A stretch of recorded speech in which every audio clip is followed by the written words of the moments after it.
What's up, guys? So today we're installing gauges on my R33, which I've already taken apart the dash. Pretty easy, very simple. Today we're going to run this wire harness into my stereo. I was trying to do maybe the cigarette lighter or maybe the clock, but I don't really want to have to figure out which one is which on the wires. So we're just going to run this straight to my, okay, let me show you what I'm talking about. We're just going to run this straight to my stereo. So right here is going to be your power wire coming off the boost gauge. Right here is going to be your ground. Right here is going to be your constant power, like for 12 volts, etc. So hopefully on the harness that all these wires are the same. So I'm just going to tap this into the constant. This is going to go to the red power source. It's going to go to the ground. This is for your switch if you want to run that to your switch. I don't really care for that wire, so we're not going to do that. On this side, I got my AM wideband. And we're going to run the power to the power, going to run the ground to the ground, and then the white wire is supposed to go to your ECU, which I'm not running the wideband right now because I still had to get the sensor welded in and stuff, so we're not going to worry about that one at the moment. And then the blue wire, they said you can just kick that. So we're not going to use the blue or we're not going to use the orange today. The white does go to your ECU, so if you guys want to figure that out, you guys might have to watch a different video. So what I got right here is something I got off eBay. It's a 3D printed boost gauge thing that goes right here in the center, your pieces right here.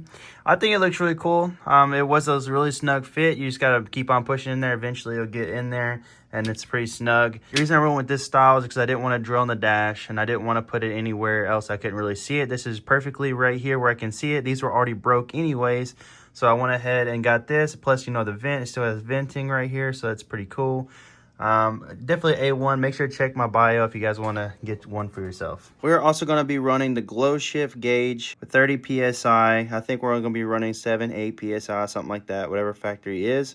But eventually when I would go up higher, I want to be able to read those numbers. Now in my car, it's got this little cool radio, which I actually thought this was going to be a really fat radio, but that's pretty nice. On this, it has a wire harness that connects to the factory harness. Here's going to be my my yellow wire, and here's going to be my red wire down here, as you guys can see on this, and then black wire right here. So that's my grounds. That's all I need to make these gauges work. We're just gonna tap into those. We're gonna use these little things right here that I got from the store. If it's 100% serious, and if I want to get back in here one day, I can always solder them together. But my luck, I'm gonna have to take the gauges back out. So that's why I don't want to have to just solder them, because then that means I got to cut wires again just to solder. So this is nice, or you guys can use electrical tape. But I like this. So yeah, let's make it work.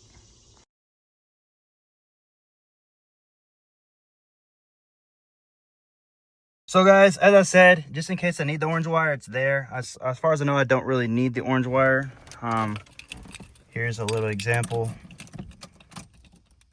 Turn the key over. Let me see. Yeah, turn the key over.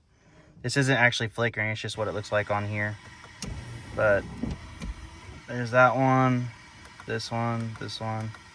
So say if I wanna, usually I think usually it's blue when it turns on. So turn the key off. Key back on, still red. Turn it to that color. Off. On. So yeah, we still got the same colors. And it's working. It's not actually flickering like it is on the phone. So I think I'm pretty good with that. Now I'm gonna run the boost wire through the firewall and up to my blow-off valve. Now excuse the damage over here. So this is what the aftermath of it looks like. Very nice and simple and clean.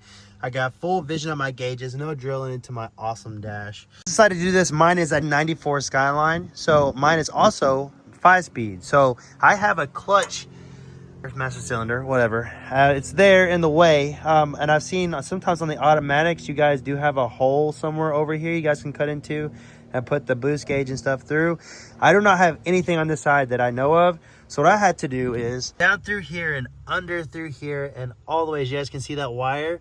Now this is a very tough spot. It's going to be very difficult, I won't lie to you, but I made it happen, Captain. So I was able to go over here where they had this wire harness right here. It goes into this little boot right here into the cabin. So what I was able to do is cut a hole in this boot. I actually used like a little razor or something. Be super careful. There's a lot of wires and stuff through here. I was able to run my wideband out through there as well. So I got this through here already. And then here's my boost gauge that came out of there as well. And here's the boost gauge that come up here. Now, I actually use this for something else. That's why it's short. So I had to get an extension for that. But here we go. Now this is where they give you this in your kit. This will go to the boost gauge. It's actually should be long enough to get up here to your boost gauge up here. What we did is from the intake plenum over here to the bottom or wherever it is that your blow-off valve goes into. I hope that helped you guys do your boost gauge install. If you guys have any questions, make sure to comment down below. Make sure to like and subscribe. Until next time, make sure to hit that follow button for more. Thanks, guys.